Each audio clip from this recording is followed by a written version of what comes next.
Hello everyone. Today I am starting chapter number 2, that is exponents और power. देखते हैं क्या होता है exponents and power.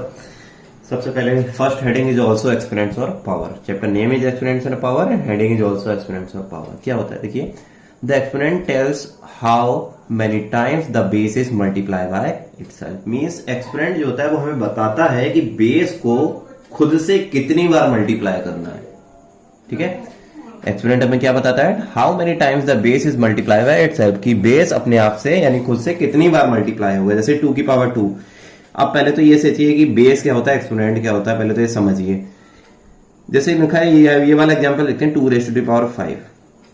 चलिए पहले यहीं से देख लेते हैं. 2 की पावर 2 का मतलब होता है 2 इंटू 2, यानी कि 2 का स्क्वायर भी इसे रीड करते हैं. 2 का स्क्वायर का मतलब क्या होता है, 2 की 2 टाइम्स आपस में ही 2 बार मल्टीप्लाई. 2 की पावर का 3 होता है तो इसे 2 की पावर 2 क्यूब भी पढ़ते हैं या 2 रेज़ टू द पावर 3 भी पढ़ते हैं, यानी 2 की 3 टाइम्स मल्टीप्लाई. अगर ऐसे 2 की पावर 5 होता तो क्या करते हैं, तो सेम 2 की कितनी बार मल्टीप्लाई, 5 टाइम्स मल्टीप्लाई. 1 2 3 4 5. ऐसे 2 की पावर 7 होता है तो 2 को 7 टाइम्स मल्टीप्लाई करते हैं. तो देखिए ये 2 जो है ये बेस में, ये क्या है, ये बेस है हमारा, एक तरीके से क्या है, ये बेस है. और जो पावर है, ये इसकी पावर जो 5 लगी हुई, इसी को हम पावर या एक्सपोनेंट बोलते हैं. 2 और ये ऊपर 5 लिखा है, यही हमारा 2 जो है बेस है जो नीचे लिखा हुआ है, और उसकी जो ऊपर को लिखा हुआ है थोड़ा सा, ये होती है उसकी एक्सपोनेंट और पावर. बेस थोड़ा बड़ा लिखते हैं साइज में और 5 थोड़ा सा साइज में छोटा लिखते हैं. ठीक है, तो ये हमें क्या, बेस क्या बता रहा है हमें, एक्सपोनेंट जो 5 है ये हमें 5 क्या बता रहा है कि बेस को खुद से कितनी बार मल्टीप्लाई करनी है, 5 टाइम्स मल्टीप्लाई करना है. एक्सपोनेंट ही हमें क्या बताता है कि बेस को खुद से कितनी बार मल्टीप्लाई करनी है. तो बेस यहाँ एक्सपोनेंट 5 है तो हमें 5 ये बता रहा है कि 2 को आपस में कितनी बार मल्टीप्लाई, 5 टाइम्स मल्टीप्लाई करनी है. यहाँ 3 हमें क्या बता रहा है कि 2 को आपस में कितनी बार मल्टीप्लाई करनी है, 3 टाइम्स मल्टीप्लाई करनी है. तो यही हमें ये डेफिनेशन मैंने लिखी है. इसको रीड कैसे करते हैं, 2-3 तरीके हैं, 3-4 तरीके हैं. देखते हैं क्या है. पहले अब कैसे है, 2 टू दी 5th पावर.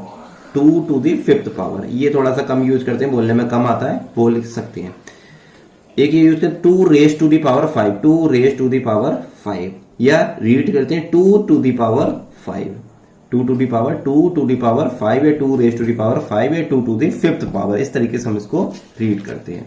ठीक है, तो एक्सपोनेंट आपको समझ में आ गया. जो ये होता है 2 की पावर 5, ऐसे 2 स्क्वायर में ये 2 बेस है और स्क्वायर जो लगा हुआ है ये 2 क्या है, इसकी एक्सपोनेंट या पावर है.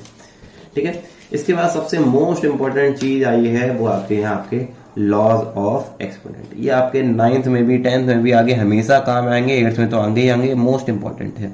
इसको आपने समझ लिया तो ये चैप्टर पूरा बिल्कुल आसानी से क्लियर हो जाएगा. कुछ भी नहीं है इस चैप्टर में अगर ये लॉ आपने समझ लिया. टोटल 6 लॉज होते हैं. देखिए क्या होते हैं, लिखा है x to the power a into X to the power equal to X to the power a plus B. देखिए पहले से इसका एग्जाम्पल से समझते हैं. लेकिन सपोज कहीं लिखा हो 2 की पावर 5 लिखा है और इंटू 2 की पावर 7 लिखा है, तो उसको हम लिख सकते हैं 2 की पावर 12. कैसे, इन 5 और 7 को ऐड कर सकते हैं. कब, लेकिन उसकी कंडीशन होती है, देखिए दोनों का बेस सेम होना चाहिए. क्या कंडीशन है, देखिए यहाँ भी 2 होना चाहिए, यहाँ भी. ऐसा नहीं यहाँ 2 की पावर 5 है या 3 की पावर 7 है तो आपने लिख दिया 12. नहीं, यहाँ दोनों का बेस सेम होना चाहिए. बेस सेम हो रहेगा तो क्या होगा, पावर्स को हम क्या कर देंगे, सिंपली 5 और 7 को ऐड कर देंगे तो क्या हो जाएगा, 12 हो जाएगा. 5 और 7 12. तो इसको मैंने इस तरीके से लिखा, यहाँ देखिए एक्स एक्स ले लिया बेस दोनों का, तो एक्स एक्स दोनों सेम रखा. देखिए यहाँ भी सेम है, यहाँ भी सेम है. पावर्स अलग अलग दी, पावर सेम हो या अलग हो कोई मैटर नहीं करता ज्यादा. तो यहाँ ए लिख दिए, यहाँ बी, तो यहाँ क्या कर दिया a प्लस बी. इस तरीके से मैंने लिख दिया.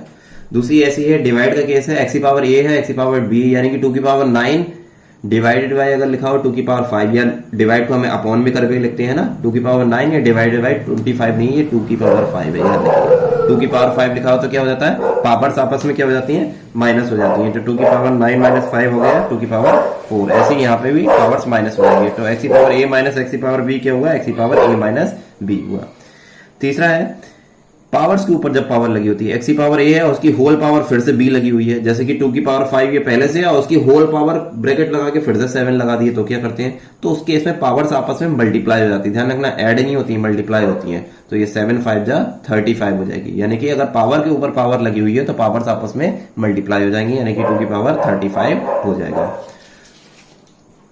फोर्थ लॉ क्या होता है, किसी की भी अगर पावर -1 है, अगर किसी की भी पावर क्या है -1 है, तो उसका क्या कर देते हैं, रेसिप्रोकल कर देते हैं. किसी की पावर -1 है जैसे कि x अपन y की पावर -1 है तो क्या उसका रेसिप्रोकल हो जाएगा, किसी की पावर माइनस होती है तो क्या होता है उसका रेसिप्रोकल हो जाएगा। जैसे 2 की पावर 2/5 की पावर -2 है, इसको सॉल्व करके मैं लिख सकता हूँ 5/2 की पावर। देखिए 2 तो 2 ही रहा, बस ये माइनस वाले ने क्या किया, माइनस खुद प्लस हो गया और क्या करा 2/5 को क्या कर दिया रेसिप्रोकल कर दिया, यानी 5.2 कर दिया। यानी कि किसी की पावर अगर माइनस होती है तो माइनस को प्लस करने के लिए हम क्या करते हैं रेसिप्रोकल कर देते हैं। अगर यहाँ देखिए 1 है तो ये देखिए 1 तो 1 ही रहा, कहो सर 1 कहाँ गायब हो गया, तो 1 तो 1 ही रहा। देखिए किसी की पावर 1 होती है मतलब वो नंबर को 2 की पावर 1 मतलब 2, 5 की पावर 1 मतलब 5, तो ये तो 1 तो 1 ही रहा, बस माइनस वाले ने क्या कर दिया इस वाले का रेसिप्रोकल। तो ऐसे 2/5 का देखिए पावर 2 को तो 2 ही रहे, बस इस माइनस वाले ने अंदर वाले का क्या कर दिया रेसिप्रोकल, 2/5 का क्या हो गया 5.2 हो गया। नेक्स्ट है x/y की पावर 0, किसी की भी पावर 0 होती है तो उसका आंसर होता है 1। देखिए यहाँ x/y कोई भी नंबर 2/7 हो उसकी पावर 0 तो 1, 5/7 हो तो उसकी पावर 0 मतलब 1, -2 की पावर 0 मतलब 1, -9 की पावर 0 मतलब 1, a/b की पावर 0 इक्वल टू 1। मीन्स किसी भी डेसिमल नंबर हो, रैशनल हो, फ्रैक्शन हो, किसी की भी पावर अगर 0 होती है तो उसका आंसर 1 होता है, बस 1 लग देना। 6 पार्ट है x/y की होल पावर a है तो उसे क्या करते हैं, जैसे मैंने कहा होल की पावर a होती है, किसी की होल की पावर तो उसे सेपरेट कर देते हैं। जैसे 5/2 की पावर 3 है तो उसके 5 की पावर 3 अलग दिया और 2 की पावर 3 अलग लिख दिया। ऐसे 7th एक मल्टीप्लाई की बन जाएगी क्या, x इंटू वाई की अगर होल पावर a है तो x की पावर a अलग हो गई और y की पावर a अलग हो गई। जैसे कि एक एग्जांपल बता दूं, 2 इंटू 3 की पावर अगर 5 है तो इसका मतलब 2 की पावर 5 अलग हो गया और 3 की पावर 5 अलग हो गया, आए समझ में। बट ये दोनों जो 6 और 7th वाले हैं वो क्या केवल किस में आते हैं, मल्टीप्लाई और डिवाइड की प्रॉपर्टी होती है। ऐसा नहीं हो सकता है कि x प्लस वाई की पावर a हो तो आपने लिख दिया x की पावर a प्लस वाई की पावर a, नहीं ऐसा नहीं होगा। या तो यहाँ डिवाइड हो, सॉरी या तो यहाँ मल्टीप्लाई हो या यहाँ पे डिवाइड हो। प्लस और माइनस के केस में जो लॉ अलग होते हैं, कौन से मैंने बताए थे, प्लस और माइनस के ये 2 लॉ होते हैं। प्लस और माइनस का कोई लॉ नहीं होता। देखिए ये मल्टीप्लाई है, डिवाइड का लॉ है, ये पावर ऑफ पावर है, तो प्लस और माइनस का नहीं होता है, ध्यान रखिएगा। इसमें प्लस और माइनस बच्चे गड़बड़ कर देते हैं, कहीं लिखा होता है x प्लस वाई की पावर 2 तो हम लिख देते हैं x की पावर 2 और y की पावर 2, ना ऐसा नहीं होता। ये मल्टीप्लाई होना चाहिए या डिवाइड होना चाहिए। एक बार फिर से सातों लॉ रिवाइज करते हैं क्योंकि ये बहुत इंपॉर्टेंट है। फर्स्ट है अगर दो नंबर का बेस सेम हो, पावर्स हो और नंबर आपस में कैसे हो मल्टीप्लाई में, तो पावर्स क्या हो जाती है ऐड हो जाती है। अगर दो नंबर का बेस सेम हो और पावर डिफरेंट हो और वो नंबर आपस में कैसे हो डिवाइड में हो तो पावर्स क्या हो जाती है माइनस हो जाती है। अगर किसी नंबर का बेस में पावर के ऊपर पावर लगी हो, 2 पावर लगी हुई है, 2 की पावर 5 की पावर, तो पावर्स को आपस में क्या कर देते हैं मल्टीप्लाई कर देते हैं। अगर किसी नंबर की पावर माइनस होती है तो वो क्या करते हैं रेसिप्रोकल हो जाता है। पावर तो एज इट इज रहती है, बस वो रेसिप्रोकल हो जाता है। जैसे यहाँ -2 की रही 2, बस माइनस का प्लस हो गया और वो क्या हो गया माइनस का प्लस करके यहाँ पे रेसिप्रोकल हो गया। किसी भी नंबर की पावर 0 होती है तो उसका आंसर हमेशा 1 होता है।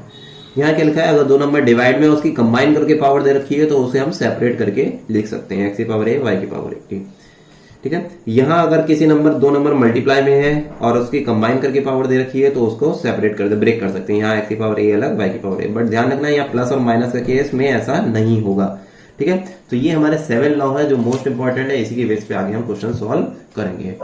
नेक्स्ट है क्वेश्चन, अब हम एक्सरसाइज स्टार्ट करते हैं, इसी के बेस पे हम एक्सरसाइज स्टार्ट करते हैं। एक्सरसाइज है 2.1, ठीक है। Right the base and exponent of the following number. 6 की पावर 2 लिखा है तो इसमें बेस क्या है 6, एक्सपोनेंट कितना है 2। -19 की पावर 4 है तो इसमें बेस कितना है -19, एक्सपोनेंट कितना है 4। 13/14 की पावर 5 है तो इसमें बेस कितना है 13/14 और पावर यानी कि एक्सपोनेंट कितनी है 5। -17/18 की होल पावर 3 है तो इसमें बेस है -17/18 और एक्सपोनेंट है 3। ऐसे ही सेकंड क्वेश्चन लिखते हैं, express in the exponential form. Exponential form मतलब होता है पावर्स के फॉर्म में, एक्सपोनेंट के फॉर्म में मतलब पावर्स के फॉर्म में। यहाँ देखिए 125.216 क्या ये पावर्स के फॉर्म में है, नहीं, इसे हमें एक्सपोनेंट यानी पावर्स के फॉर्म में लिखनी है। देखिए 125 को मैं क्या लिख सकता हूँ, ये 5 का क्यूब होता है 5 × 5 × 5। 216 किसका क्यूब होता है पहले ही बता रखा है, मतलब मीन्स पहले हम एक्सरसाइज में पढ़ चुके हैं चैप्टर 3 में, तो 6 × 6 × 6 होता है। तो एक तरीके से ये 5 का क्यूब हो गया और ये 6 का क्यूब हो गया। अब जब सेपरेट करके दे रखा होता है तो हम उसे क्या करते हैं कंबाइन करके। देखिए जो लॉज बताए हैं वो LHS to RHS आपको समझ में आने चाहिए और RHS to LHS भी आने चाहिए। जैसे कि एक बार फिर से दिखा दूं लॉ, ये देखिए यहाँ मैंने दिखाया था कंबाइन करके दे रखा है तो ब्रेक करके लिख सकते हैं, और अगर ब्रेक करके लिखा हुआ हो तो उसे कंबाइन करके भी लिख सकते हैं। ध्यान रखिएगा, ऐसे यहाँ कंबाइन करके है तो इसे ब्रेक कर दिया और ब्रेक करा हुआ है तो इसे कंबाइन करके भी लिख सकते हैं। ऐसे सारे लॉ हैं, LHS से RHS भी होते हैं और RHS दे रखा होगा तो LHS में भी कन्वर्ट करना हमें आना चाहिए, ये नहीं कि एक तरीके से ही हम समझ लें। तो अगला क्वेश्चन है 16 में होता है 2 into two into two into two, यानी 2 की पावर 4 होती है, और 81 होता है 3 इंटू थ्री इंटू थ्री। अगर नहीं समझ में आया, याद नहीं है तो उसे फैक्टर करके देख लेंगे। तो एक तरीके से हो गया 2 की पावर 4, ये हो गया 3 की पावर 4। अगर ये ब्रेक करके दे रखा है अलग अलग है तो उसे कंबाइन करके दे रखे हैं, तो इसके होल के, क्योंकि अब हाँ यहाँ ना यहाँ पावर 4 है, अगर यहाँ पावर 5 होती तो क्या कंबाइन करके लिख सकते थे? नहीं।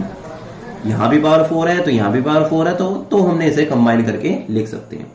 ऐसे ही 20 इंटू, इसमें देखिए फैक्टर करने की जरूरत नहीं, ऑलरेडी फैक्टर करे कराए हैं। 20 इंटू 20 इंटू 20 यानी 20 की पावर 3, और 19 इंटू 19 इंटू 19 मीन्स 19 की पावर 3 हो गया।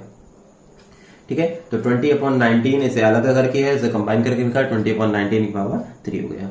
नेक्स्ट है 7 into 7 into 7 upon -11 into -11 into -11। तो ये हो गया 7 का क्यूब और ये हो गया -11 का क्यूब। कंबाइन करके लिखा -7/11 की होल पावर 3 कंबाइन करके लिखा। इस तरीके से हमने ये सॉल्व कर लिया। आई होप आपको क्लियर हो गया होगा। ध्यान रखिएगा इसके लॉ ऑफ एक्सपोनेंट बहुत इंपॉर्टेंट है, इसको बार बार रिवाइज जरूर कीजिएगा। तो thank you so much and keep revising.